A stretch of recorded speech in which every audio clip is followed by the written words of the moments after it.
This story seems so very relevant because we live in a world where we're so body conscious these days. When you read the script, is that something that tapped into you?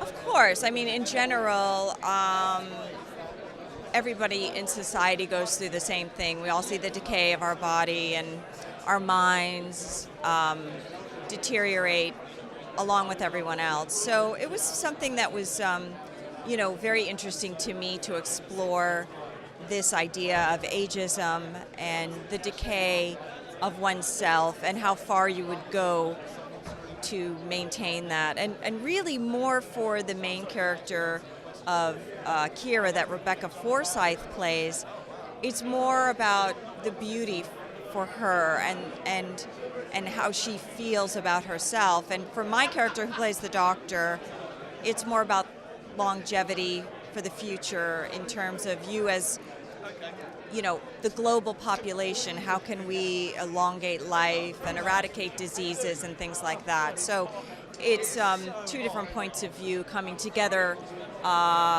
with the same question. So it's quite interesting because that also brings a kind of conflict, I imagine, in the film as well. So was it interesting for you then to explore the more sort of scientific side of a human nature? Because I imagine as an actor, you're very instinctive. I'm a very emotional person, and I like stories that have an emotional component to it. I'm not sure that my character in this movie was the one that had that because I'm more clinical, but I think Rebecca's character had that emotional component in her character, and also there's the character of her lover, which is played by Lucy Aaron, and she's all about the emotion, really. So there's three of us who are the leads in the movie, and we're all looking at this same question from three different angles. So I think there's something for everyone, depending on how you look at aging within yourself.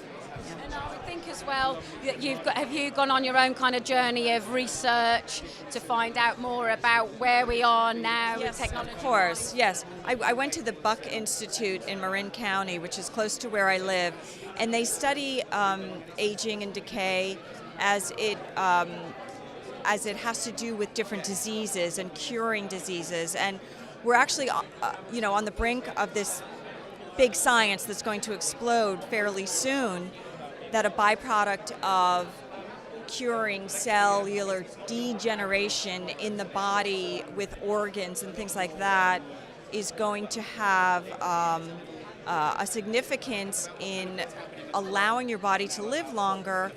And also, we're not going to see our hair and our nails and our eyes and our skin decay at the same rate. So we should see sooner than later that people won't need to go for plastic surgery and laser treatments and things like that.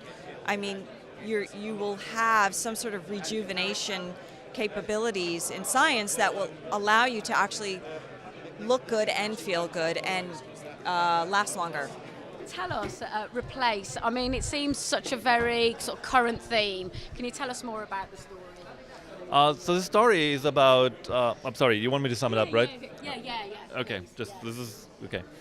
So the story is about a young woman who gets a skin disease that makes her skin grow rapidly old, actually to the point that she can crumble it off, and it's like dried leaves. And of course, she doesn't like it one bit, and it starts spreading on top of that. So by accident, she finds out that she can tear off her dead skin or her diseased skin and replace it with skin from other people. And so she's faced with the choice: does she really go that far? And the choice is after that: how far is she willing to go to keep her own body from falling apart, from decaying? And that is something I think that which is very relatable for everybody, because all our bodies, as we age, like once you pass 20, it just goes downhill. And I'm speaking, I experienced that, so. We all can relate to that fear, and for me it was very personal. I'm terrified of aging, really, and so I wanted to explore that further. It's like almost like a therapeutic process, I think.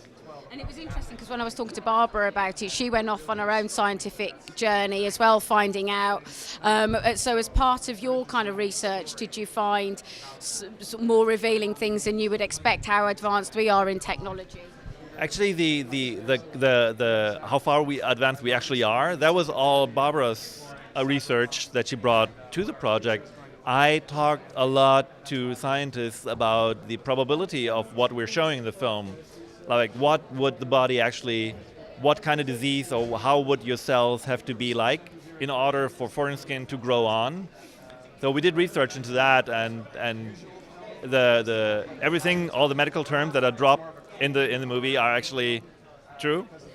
So theoretically that could work. So that's what we did research into. I'm going to look forward to seeing it. It sounds very Silence of the Lambs. I think it's more insane than that, but it's a very flattering comparison. Thank you. You're ready to go. We're here at FrightFest. Yeah. Are you excited about today? I am. I mean, I was here yesterday, so I've kind of, got into the feeling of being here. I love FrightFest. It's awesome. You've acclimated.